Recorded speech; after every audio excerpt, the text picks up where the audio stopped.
Marcus Kane wiped the sweat from his forehead as he knelt beside the strange blue crystal. The mining world of Kepler 442b was hot and dusty, nothing like the green fields of Earth he remembered from his childhood. He had been working alone in this cave for 3 weeks now, studying the weird rock formations that the mining company had found deep underground. The crystals were unlike anything he had ever seen before.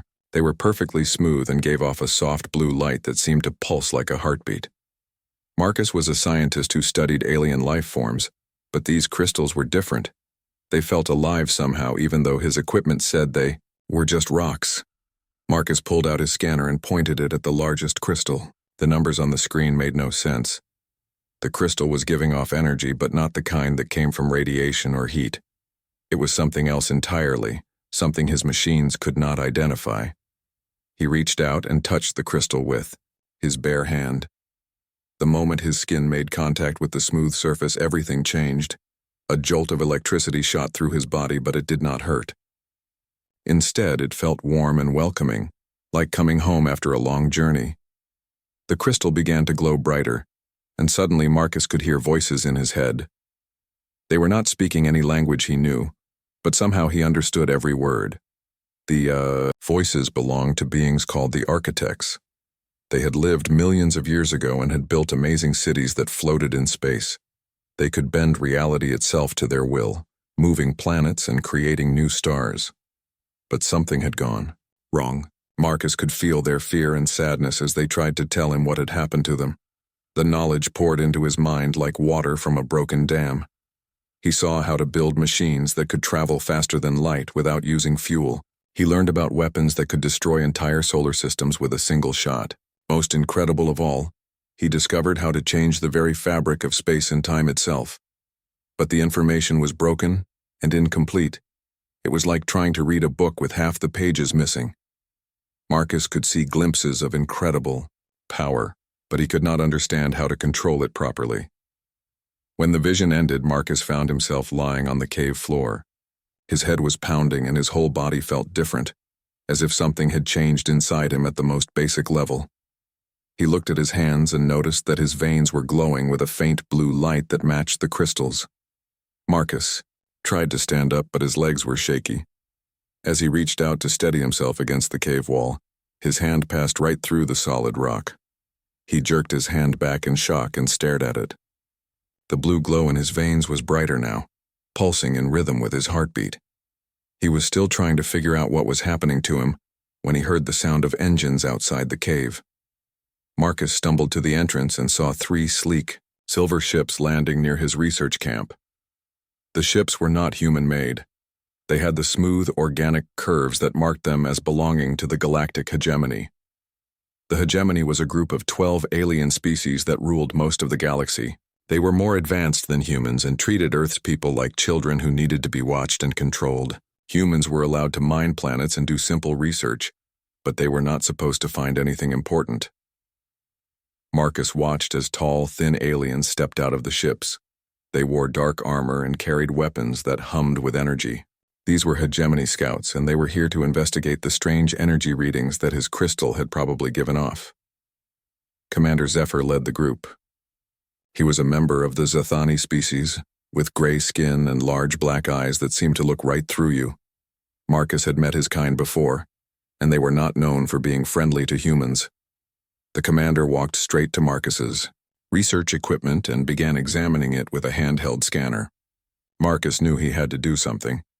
If the Hegemony found the crystals, they would take them away and probably arrest him for finding alien technology without permission. As fear filled his mind, something strange began to happen. The blue glow in his veins grew brighter, and Marcus felt a tingling sensation all over his body. Without thinking about what he was doing, he focused on a single thought. He wanted to hide. The world around him seemed to shimmer and bend. The cave, the crystals, and Marcus himself began to fade from view. It was as if they were becoming ghosts, still there but not quite real anymore. Marcus could see the Hegemony scouts, but they walked right past him as if he did not exist. Commander. Zephyr stopped where Marcus had been standing just moments before.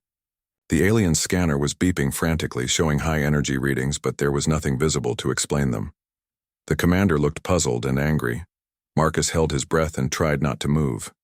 He did not understand what was happening to him, but he knew it was connected to the crystals and the knowledge that had been forced into his mind. The voices of the architects whispered to him, telling him that he had taken his first step on a path that would change everything. After an hour of searching, the hegemony scouts gave up and returned to their ships. As they flew away, Marcus felt the strange effect wearing off. The cave and everything in it slowly became solid and visible again. He collapsed to his knees, exhausted by whatever he had just done. Marcus looked at the crystals, which were now glowing more brightly than ever. He realized that his life had just changed forever. He was no longer just a human scientist studying rocks on a distant planet. The architects had chosen him for something much bigger and much more dangerous. As he gathered his equipment and prepared to leave Kepler 442b, Marcus could not shake the feeling that he was being watched. The knowledge in his head was growing, stronger, showing him possibilities that both excited and terrified him. He had the power to change the galaxy, but he had no idea how to control it. The blue glow in his veins pulsed steadily as he walked back to his small ship. Marcus Kane was no longer entirely human, and the galaxy would never be the same. The news of the vanishing research station spread through the hegemony's communication networks like wildfire. On the capital world of Zentari Prime, High Counselor Vex sat in his dark chamber reading the reports with growing concern. The tall, snake-like alien had ruled the inner circle of the hegemony for over 200 years, and he had never seen anything like this. Commander Zephyr's report was clear but troubling. The energy readings had been off the charts, but there had been nothing visible to explain them. The human research station had simply disappeared for several hours before reappearing as if nothing had happened. The human scientist was gone, and so were the strange crystals that had been detected earlier. Vex knew that this was more than just a simple equipment malfunction. In his long life, he had seen many species try to challenge the hegemony's rule. Some had advanced technology, others had powerful weapons, but all of them had been crushed before they could become a real threat. The key to the hegemony's success was simple. Never let any single species gain access to technology that could match their own. Humans were supposed to be harmless. They were young, primitive, and barely capable of traveling between star systems without help. But something had changed, and Vex intended to find out what it was before it became a problem. Meanwhile, Marcus Kane was struggling with his own problems. He had managed to escape from Kepler 442b in his small research ship, but the journey back toward human space was not going well. The knowledge from the architects was still growing in his mind, showing him things that no human was meant to understand. He could see the flow of energy through space itself. He could feel the vibrations of distant stars and the pull of gravity from planets light years away. Most disturbing of all, he sometimes caught glimpses of possible futures like shadows dancing at the edge of his vision. The blue glow in his veins had grown stronger, and Marcus was starting to worry that he was losing his humanity. Every time he looked in the mirror, his eyes seemed a little less human and a little more like the swirling energy patterns he saw in his visions of the architects. His ship's communication system crackled to life, interrupting his dark thoughts. A woman's voice came through the speakers, calm and professional. "Unknown vessel, this is Captain Lisa Hayes of the human research ship Meridian. You are drifting in our patrol zone without responding to our signals. Please identify yourself immediately." Marcus looked at his control panel and realized that he had been flying on autopilot for the past 6 hours, while lost in his visions. His ship was indeed drifting, and he had no idea where he was. "This is Dr. Marcus Kane," he replied, his voice hoarse from not speaking for days. "I'm a researcher returning from Kepler 442b. My navigation systems are malfunctioning." There was a pause before Captain Hayes responded. "Dr. Kane, we're detecting some unusual energy readings from your ship. Are you carrying any dangerous materials?" Marcus almost laughed. If only she knew how dangerous he had become. "It's complicated, Captain. I need to get back to Earth as quickly as possible. There are things happening that the government needs to know about." Within an hour, the Meridian had docked with Marcus's small ship.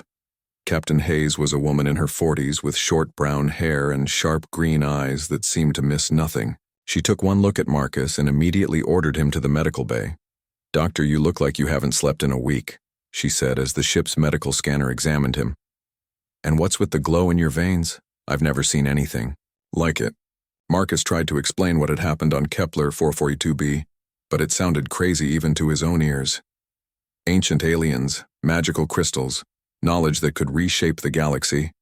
It was the stuff of science fiction stories, not real life. "Captain." Hayes listened patiently, but Marcus could see the doubt in her eyes. That changed when he offered to demonstrate what he could do.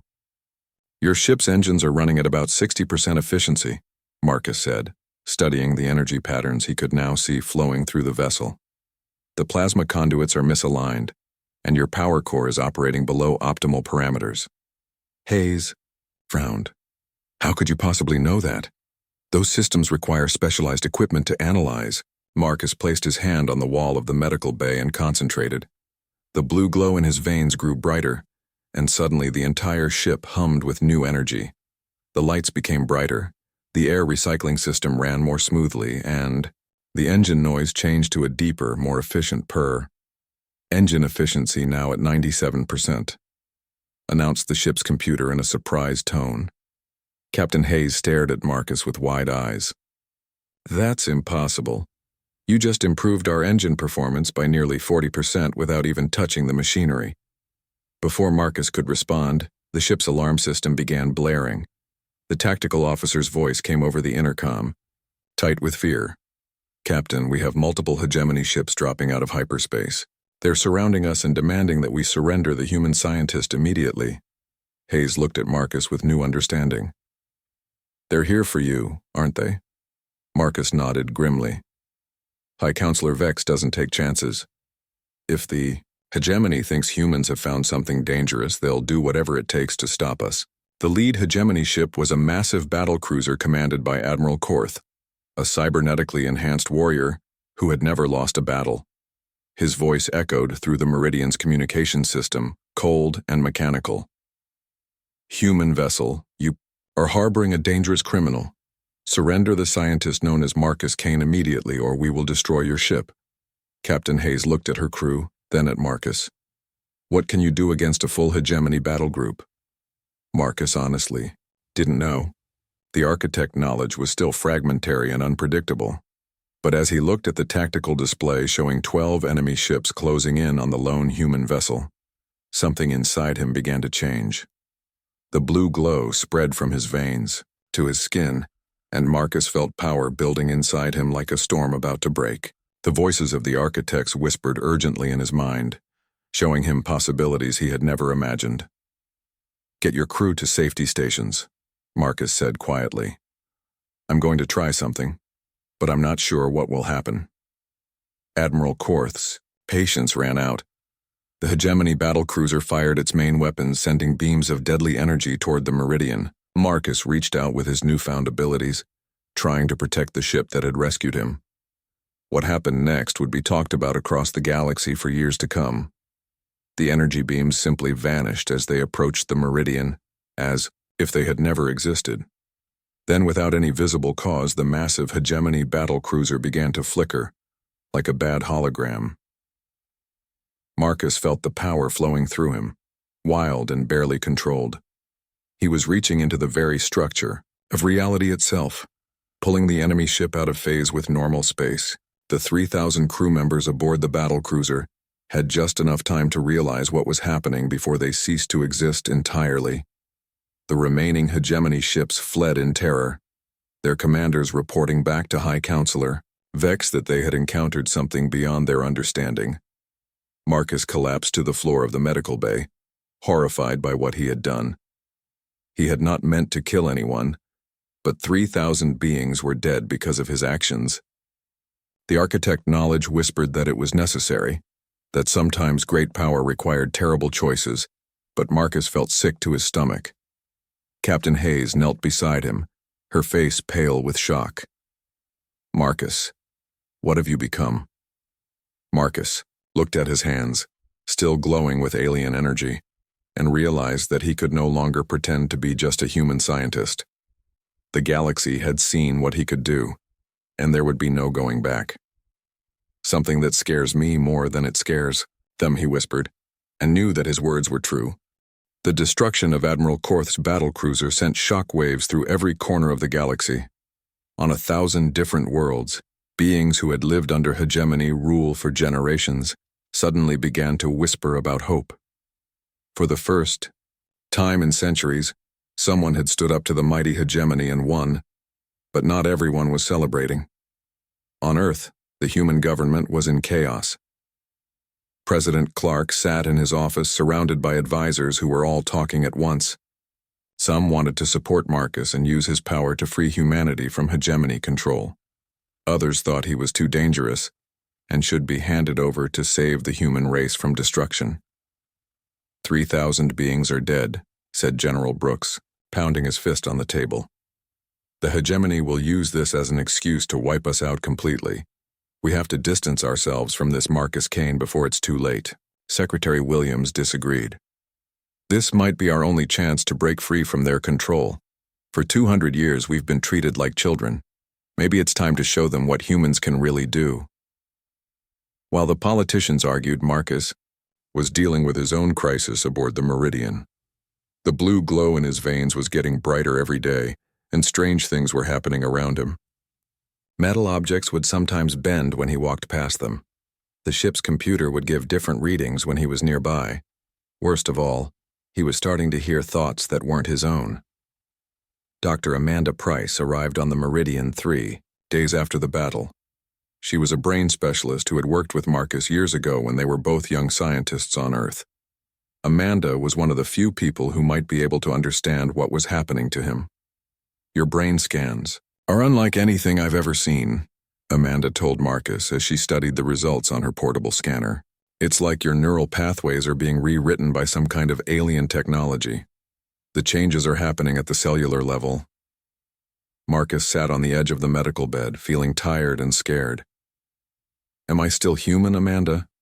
She looked at him with sad eyes. "I don't know, Marcus. Whatever that crystal did to you, it's changing you into something else. The process is accelerating, and I'm not sure we can stop it." Captain Hayes entered the medical bay with urgent news. "Marcus, we're receiving reports from across human space.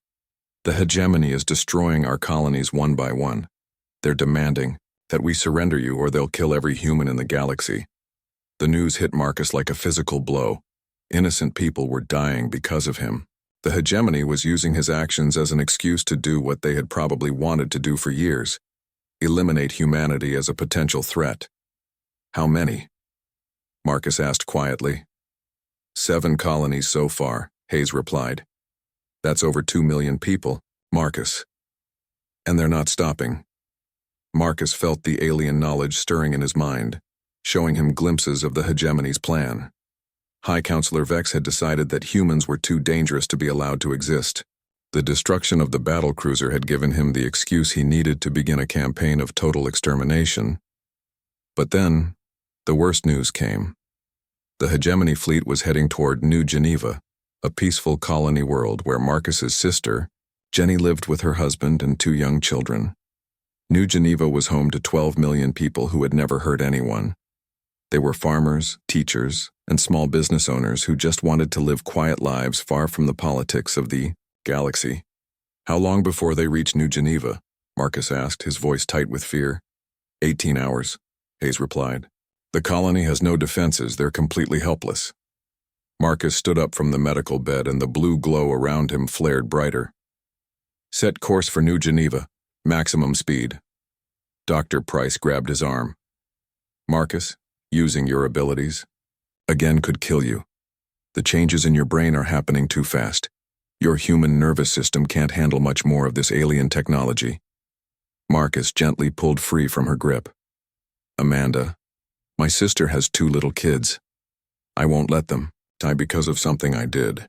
The journey to New Geneva took 14 hours, even with the Meridian's engines running beyond their normal limits.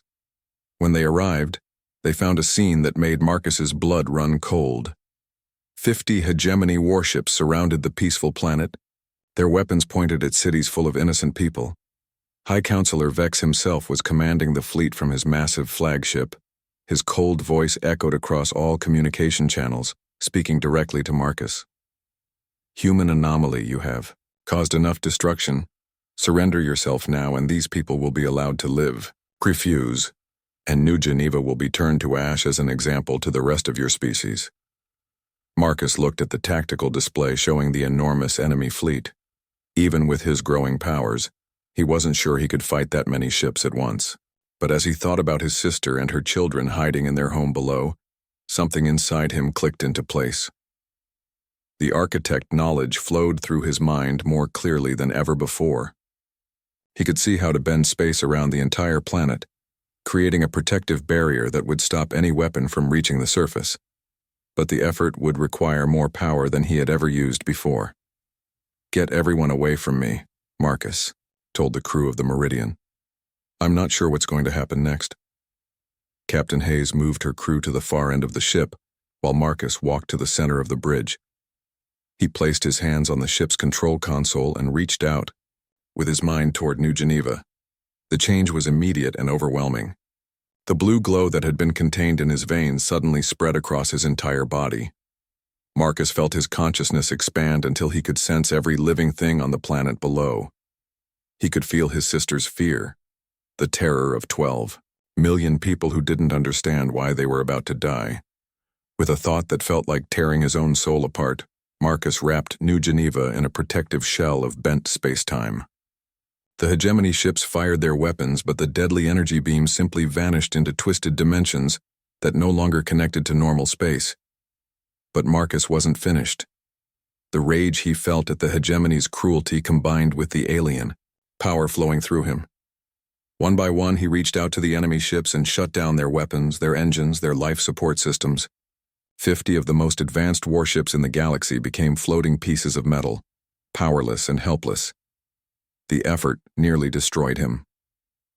Marcus collapsed to the floor of the bridge, blood streaming from his nose and ears. But when he looked at the view screen, he saw New Geneva still turning peacefully in space, surrounded by a shimmering barrier that looked like aurora lights dancing in the void. However, something had gone wrong. The protective barrier around New Geneva wasn't fading as Marcus had planned. The twisted space-time he had created was becoming permanent, cutting the planet off from the rest of the galaxy.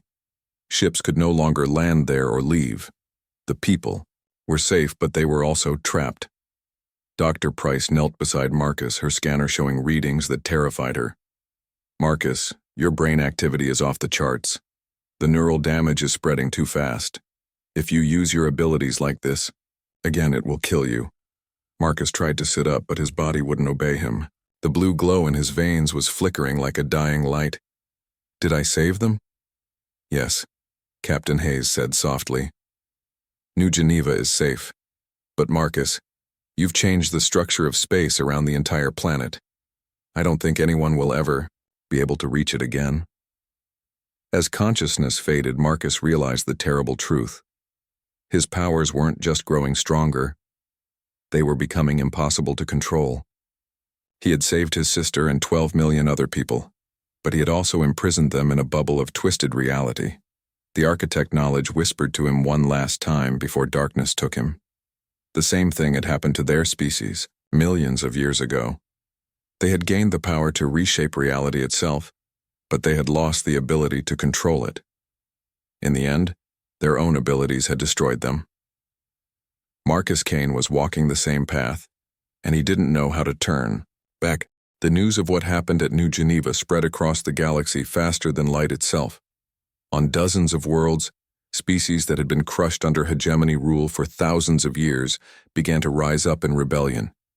The Corvan people destroyed their slave camps and declared independence. The peaceful mollusk traders refused to pay tribute to hegemony tax collectors. Even the warrior clans of Rigel 7 openly challenged their hegemony overseers to single combat. For the first time, in galactic history, the mighty hegemony was losing control of its empire. But the price of this rebellion was written in the broken body of Marcus Kane, who lay unconscious in the medical bay of the Meridian for 3 days after saving New Geneva. When Marcus finally woke up, He barely looked human anymore.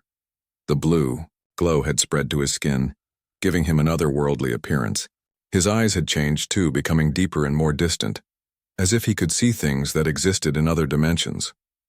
Dr. Amanda Price was waiting for him with test results that confirmed his worst fears. Marcus, the alien technology has rewritten 70% of your neural pathways. Your brain is becoming something that human science doesn't understand. You're dying, but you're also becoming something else entirely. Marcus tried to sit up, but his body felt strange and disconnected. How long do I have? I don't know, Amanda replied honestly. The changes are accelerating. Each time you use your abilities, the process speeds up. But Marcus, there's something else. I've been monitoring space-time readings around the ship, and reality itself seems to bend when you're nearby. You're not just changing, you're changing everything around you. Their conversation was interrupted when Captain Hayes entered with news that made Marcus's heart sink. Marcus, we have visitors. A human fleet has arrived and they're not here to help us. Through the medical bay window, Marcus could see the approaching ships. They were Earth Defense Force vessels, sleek and powerful, flying in perfect formation. Leading them was the flagship Defender, commanded by Captain Ray Morrison, one of Earth's most decorated military officers. Captain Morrison's voice came through the communication system, crisp and official. Captain Hayes, by order of the Earth Defense Council, you are to surrender the individual known as Marcus Kane for immediate transport to Earth. He will be studied, and his abilities will be used for the defense of humanity. Marcus felt a cold anger building inside him. Even his own species wanted to turn him into a weapon. Tell them no, he said quietly. Hayes looked uncomfortable. Marcus, they have 12 ships and we have 1. If we refuse, they'll take you by force.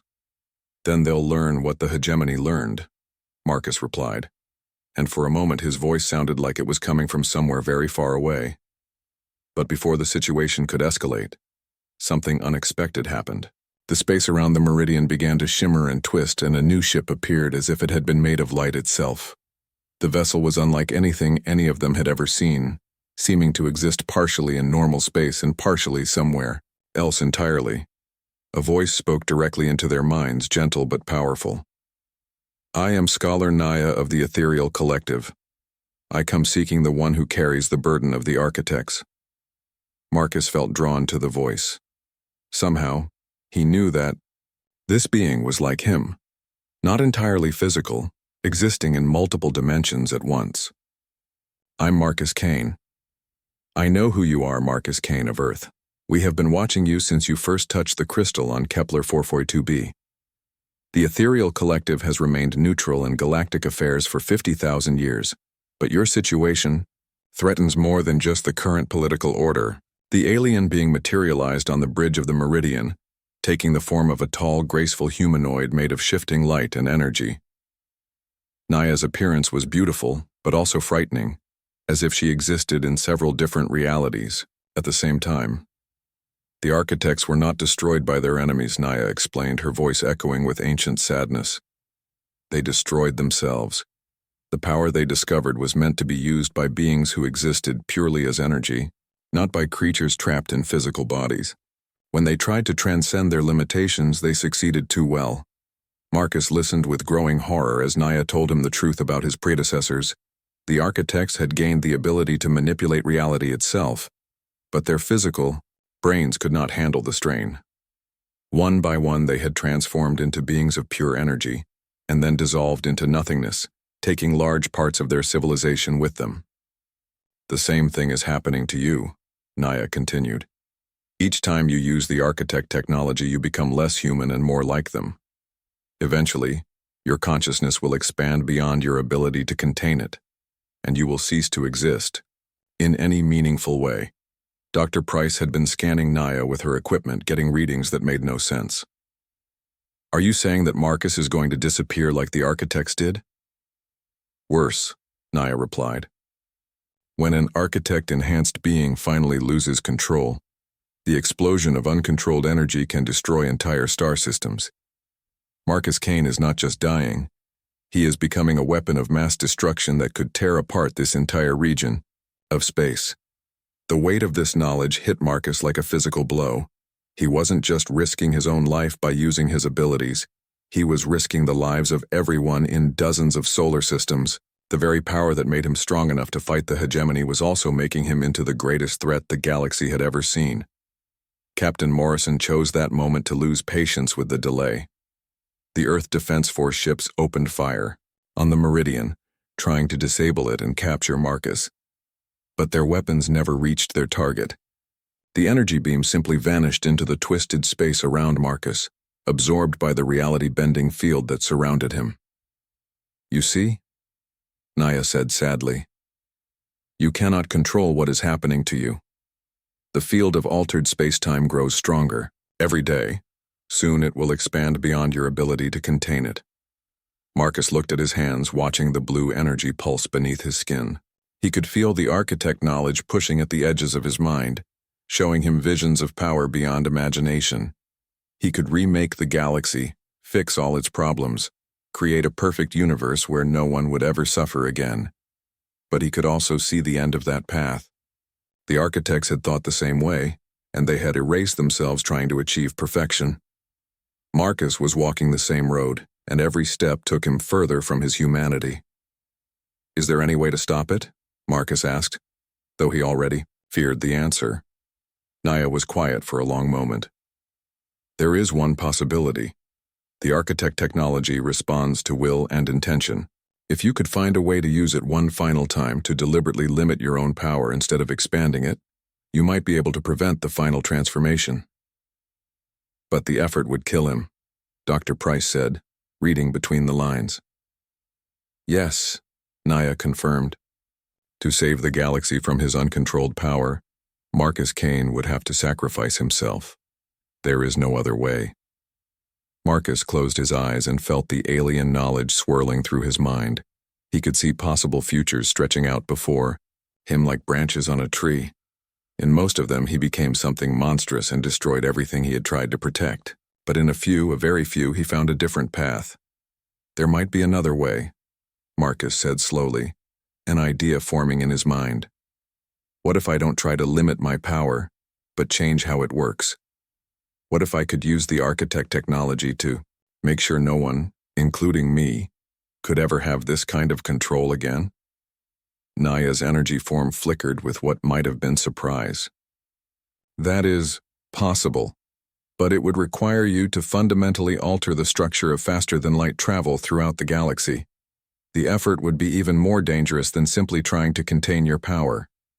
Marcus looked out at the stars and thought about his sister trapped on New Geneva, about the billions of beings suffering under hegemony rule, about the future his actions had set in motion.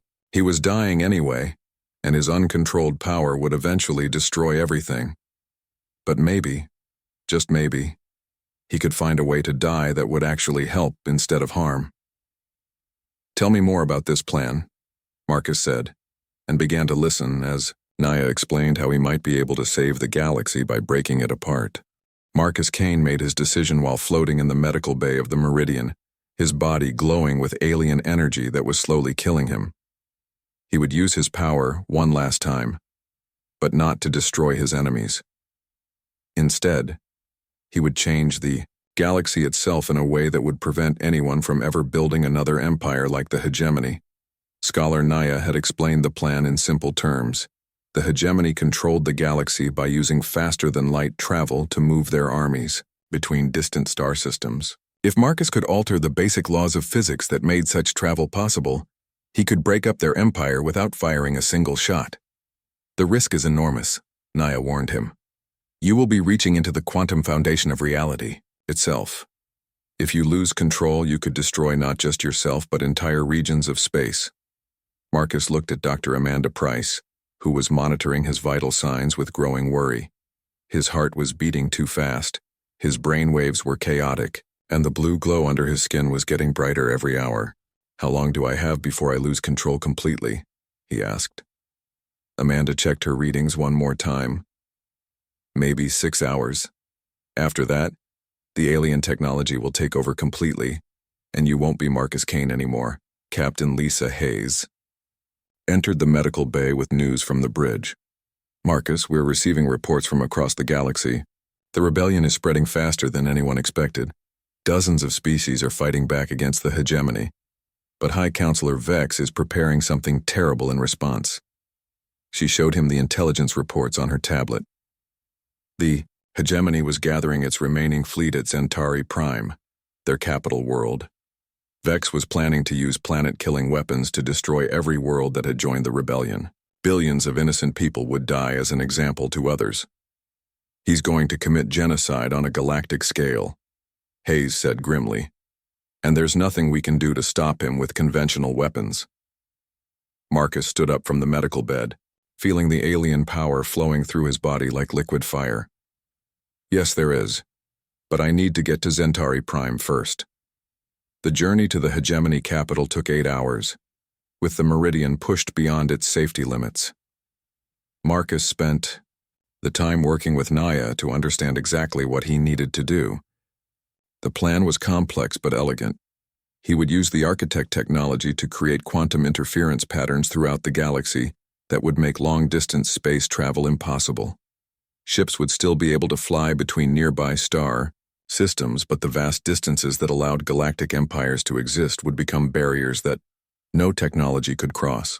The galaxy would be broken up into smaller regions where species would have to cooperate instead of conquering each other. When they arrived at Centauri Prime, they found exactly what the intelligence reports had described. Hundreds of hegemony warships surrounded the dark planet, preparing for their final campaign of destruction. At the center of the fleet was High Counselor Vex's personal flagship, a massive ship bristling with weapons that could crack planets in half. Marcus could feel Vex's presence even from a distance.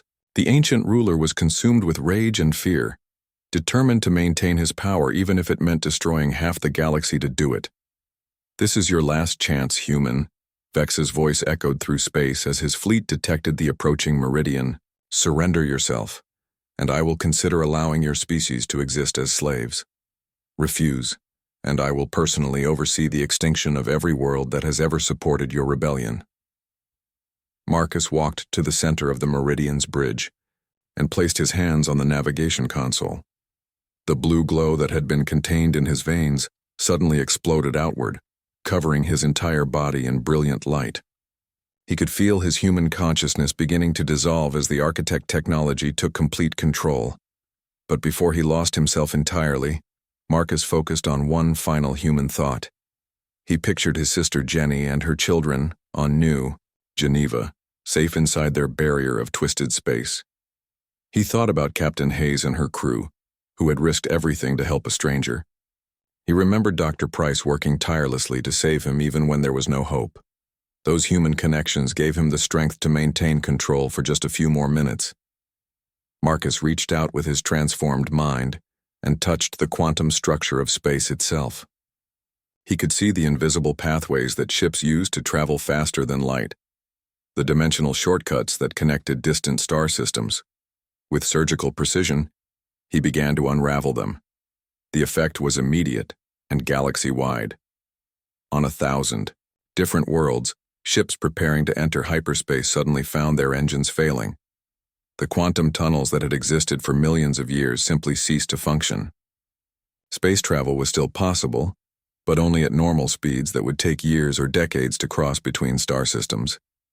High Counselor Vex's fleet found itself stranded at Centauri Prime, unable to reach the rebellious worlds they had planned to destroy. Across the galaxy, hegemony armies were cut off from their supply lines and command structures.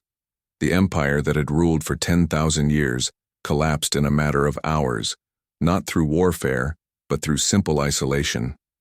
But the effort cost Marcus everything. As he completed his work, he felt his consciousness expanding beyond any possibility of control.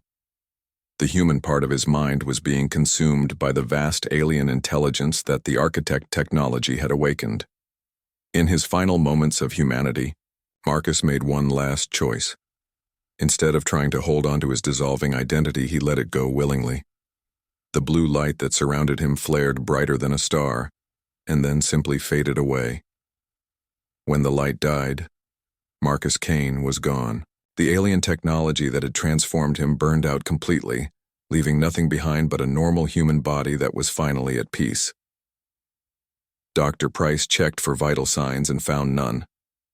Marcus was dead, but he had died as himself rather than as the monster he might have become. Scholar Naya's energy form flickered with something that might have been respect. He chose well. The galaxy is free, but it will never again know the kind of unity that breeds tyranny. Each region must now find its own way. Captain Hayes looked out at the hegemony fleet, now powerless and stranded around Centauri Prime. What happens to them now? They will have to learn to survive in the same small region of space as everyone else, Naya replied. The age of galactic empires is over. What comes next will depend on whether the species of this galaxy can learn to cooperate instead of dominate. In the weeks that followed, the full scope of Marcus's sacrifice became clear. The galaxy had indeed been broken up into smaller regions, each containing only a few dozen star systems. Species that had been scattered across thousands of light years found themselves neighbors with former enemies. Some conflicts arose, but they remained small and local, rather than galactic in scope. Humanity found itself respected for the first time in its history. The human who had brought the galaxy to its knees had done so not through conquest, but through the ultimate act of sacrifice. Marcus Kane had given up godlike power to ensure that no one, including himself, would ever wield it again. On New Geneva, still protected by its barrier of twisted space, Jenny Kane received word of her brother's death through quantum radio signals that could still cross the dimensional barriers. She stood in her garden with her children, looking up at stars that seemed somehow friendlier now, and whispered a prayer of thanks for the brother who had saved them all. The galaxy would remember Marcus Kane not as a conqueror or a destroyer, but as the human who chose to die rather than become the monster his power might have made him.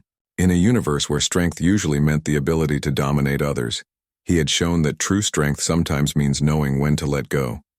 The stars continued to shine, but the galaxy beneath them had changed forever. And in that change, there was hope for a future where no single being would ever again hold the power of life and death over billions of innocent souls.